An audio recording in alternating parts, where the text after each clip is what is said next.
Good morning, welcome to Headline Focus here live on Core Politics with me, Rob Double. It is Tuesday the 27th of February 2018. Let's have a look at what's making the political news today. So Liam Fox, the International Trade Minister, is making his road to Brexit speech. Obviously one of many senior ministers who are making these speeches in the past few weeks ahead and weeks that have gone by. Now, he's speaking in the City at about 11:45 this morning. What is he saying? Well, it's mainly Labour-centric in the terms of attacking Labour and attacking Corbyn. Now, he's going to tear into Labour's plans to keep Britain inside a customs union, which is, of course, what Jeremy Corbyn, the Labour leader, announced yesterday. He accused Corbyn of a complete sellout of Britain's national interests, and that is indeed the top line that is coming through in a lot of the press coverage this morning as well.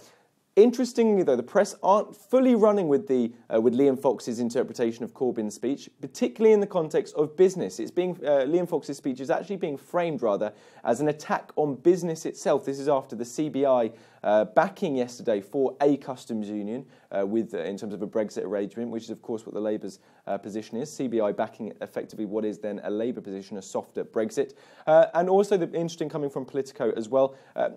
What it would effectively mean in a customs union, you would not be able to forge your own independent free trade deals outside of the EU, and therefore the job of Liam Fox, the International Trade Secretary, would effectively be redundant. He wouldn't be able to forge any trade deals as part of a global Britain strategy, which wouldn't suit his routine as far. The Politico reporting that he's clocked up nearly 300,000 air miles since becoming the International Trade Secretary. Obviously a huge amount there. Next up, Labour customs split. Now, it's really not all good in the Labour Party as well, particularly in terms of their position on Brexit. Now, finally, they've committed to a position on Brexit, away from the constructive ambiguity, which had been the policy of Jeremy Corbyn for a while now.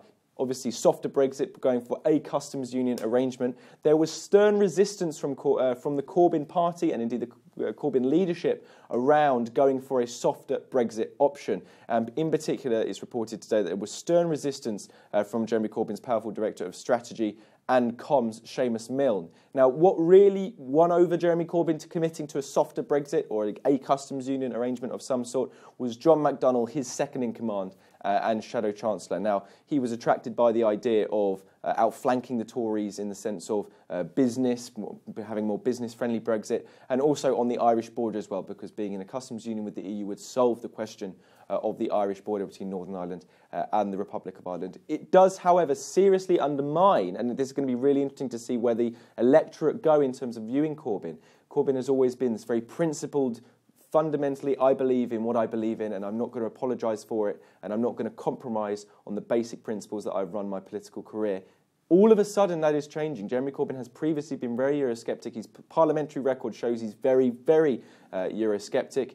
Now he is leading a party which is pushing for a softer arrangement with the EU during the Brexit process.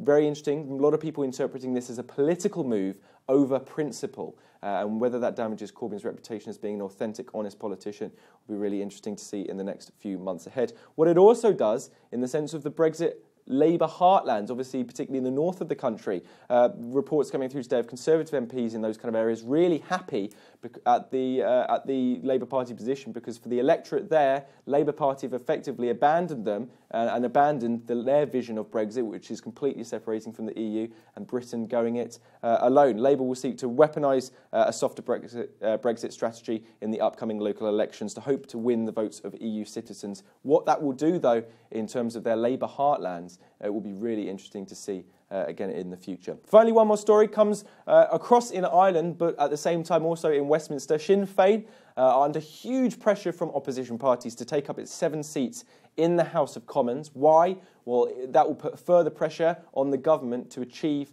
or rather it will put further vulnerability on the government if they were defeated on a vote with regards to the customs union. It could help defeat the government on Brexit effectively. And now Irish Prime Minister, otherwise known as a Taoiseach, Leo Varadkar, has said, given the knife-edge vote, which looks to be the case in the Commons over the customs union, Sinn Féin has a chance to make things better for Ireland. Now, Brendan Howlin, who's the leader of the opposition Labour Party, also said it's time for Sinn Féin to step up to the plate. Now, very, very unlikely Sinn Féin are ever going to take those 7 seats in Westminster, but it does present the dilemma. Sinn Féin could feasibly, if they took up those 7 seats, be the key instrument to a government defeat on the customs union and forcing a softer Brexit in Westminster.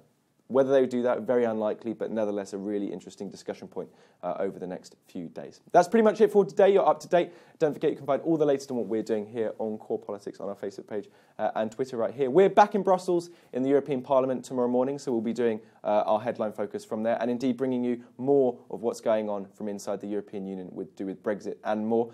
But from me and all the team here at Core London, have a fantastic start to your Tuesday.